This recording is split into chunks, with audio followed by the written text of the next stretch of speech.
Good morning प्यारे बच्चों। आज हम कक्षा 6 की संस्कृत पाठ्य पुस्तक रुचिरा भाग 1 का तृतीय पाठ है शब्द परिचय, इसको पढ़ेंगे।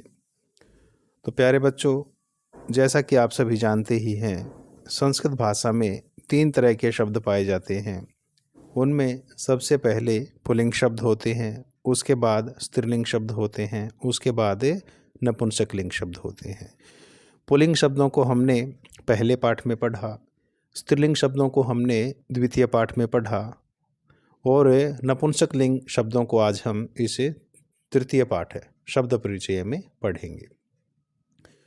तो प्यारे बच्चों, पाठ को शुरू करने से पहले इस पाठ के जो शब्दार्थ हैं एक बार उनको देख लेते हैं, उसके बाद हम पाठ को शुरू करेंगे। एतत् अर्थात यह, एतत् अर्थात यह, विश्राम गृहम विश्रामालय अर्थात विश्राम घर, अत्र अर्थात यहाँ, भित्तिकम घेरा या दीवार, खनित्रम कुदाल या खंती, श्रमिका अर्थात मजदूरनी, चालयति चलाती है, एते ये दोनों, बस यानी दो बसें, कुत्र अर्थात कहाँ, गच्छतः जा रहे हैं या जा रही है, रेल स्थानकम स्टेशन, अंगुलीय के 2 अंगूठियाँ, स्तः अर्थात हैं, सुवर्णकार अर्थात सुनार या सोनार, एतानी ये, कदली फलानी केले के फल, कदली अर्थात केला, फलानी फल, मधुराणी मीठे या बहुत अच्छे, पोषकाणी पोषक, कर वस्त्राणी अर्थात रुमाल, पुराणानी अर्थात पुराने, नूतनानी अर्थात नए। तो प्यारे बच्चों, अभी हमने इस पाठ के जो शब्दार्थ थे उनको पढ़ा। आइए अब पाठ को शुरू करते हैं। एतत् किम, एतत् अर्थात यह है, किम क्या है, यह क्या है, एतत् खनित्रम अस्ति, यह एक खनित्रम कुदाल अस्ति है अर्थात यह एक कुदाल है, श्रमिका खनित्रम चालयति, मजदूरनी खनित्रम अर्थात कुदाल को चालयति चला रही है अर्थात उससे काम कर रही है।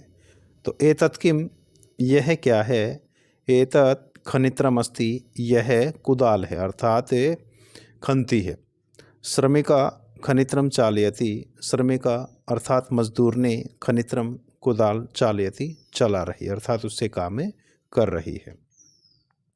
तो प्यारे बच्चों, यहाँ एतत् शब्द का प्रयोग किया है और खनित्रम इत्यादि शब्दों का प्रयोग किया है। ये सब के सब यहाँ नपुंसक लिंग के ही शब्द हैं।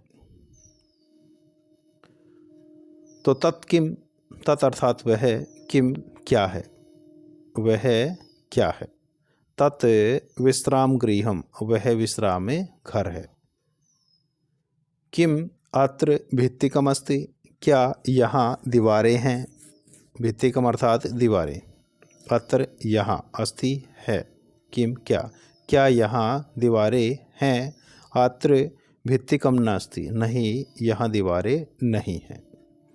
तो तत्किम, वह क्या है, तत् विश्राम गृहम अर्थात वह विश्राम घर है, किम अत्र भित्तिकम अस्ति, क्या इस विश्राम घर में दीवारें हैं, अत्र भित्तिकम नास्ति, नहीं यहाँ दीवारें नहीं हैं। एते के ये दो क्या, एते अर्थात ये दो, के क्या हैं, एते अंगुलीय के स्तः, ये 2 अंगुलीय के अर्थात अंगूठियाँ स्तः हैं, ये 2 अंगूठियाँ हैं, सुवर्णकार अंगुलीय के रचयति, सुवर्णकार जो सुनार है वो अंगुलीय के रचयति अर्थात अंगूठियों का निर्माण कर रहा है। तो एते के ये 2 क्या हैं, एते अंगुलीयकेस्त अर्थात ये 2 अंगूठियाँ हैं। सुवर्णकारः अंगुलीयके रचयति, सुवर्णकार अर्थात सुनार अंगुलीयके अंगूठियों को रचयति बना रहा है या फिर उनका निर्माण कर रहा है। ते के वे 2 क्या हैं? ते के वे 2 क्या हैं? ते बस यानेस्त वे 2 बस हैं। ते बस याने कुत्र गच्छतः वे 2 बस कहाँ जा रही हैं या कहाँ जाती हैं? ते रेल स्थानकम गच्छतः वे रेलवे स्टेशन पर जा रही हैं। तो ते के वे 2 क्या हैं? ते बस यानेस्त वे 2 बस गाड़ियाँ हैं। ते बस याने कुत्र गच्छतः वे 2 बस गाड़ियाँ कहाँ जा रही हैं? कुत्र अर्थात कहाँ, गच्छतः जा रही हैं। ते वे रेल स्थानकम अर्थात रेलवे स्टेशन गच्छतः जा रही हैं। एतानी कानी, एतानी अर्थात ये सब, कानी क्या हैं? एतानी करवस्त्राणी संति, ये सब रुमाल हैं। करवस्त्राणी संस्कृत भाषा में रुमाल को ही कहते हैं। तो एतानी कानी ये सब क्या हैं? एतानी करवस्त्राणी संति, ये सब रुमाल हैं। किम एतानी पुराणानी, क्या ये सब के सब पुराने हैं? पुराणानी अर्थात पुराने। न नहीं, एतानी तु नूतनानी अर्थात ये सब के सब नए हैं। तो एतानी कानी ये सब क्या हैं? एतानी करवस्त्राणी संति, ये सब के सब रुमाल हैं। किम एतानी पुराणानी, क्या ये सब के सब पुराने हैं? न नहीं, एतानी तु नूतनानी अर्थात ये सब नए हैं। तानी कानी वो सब क्या हैं?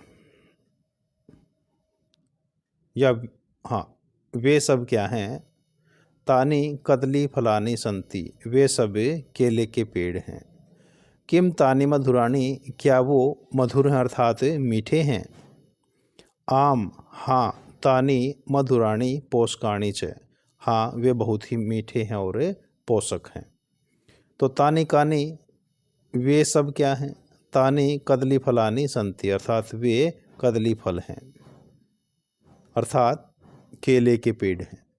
किम तानी मधुरानी, क्या वो केले के पेड़ मधुरानी मीठे हैं? मधुर हैं अर्थात मीठे हैं।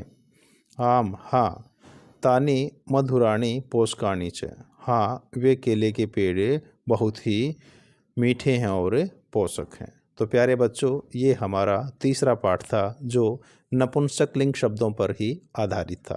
तो आशा करता हूँ यह पाठ आपको अब पूर्णतः समझ आ गया होगा।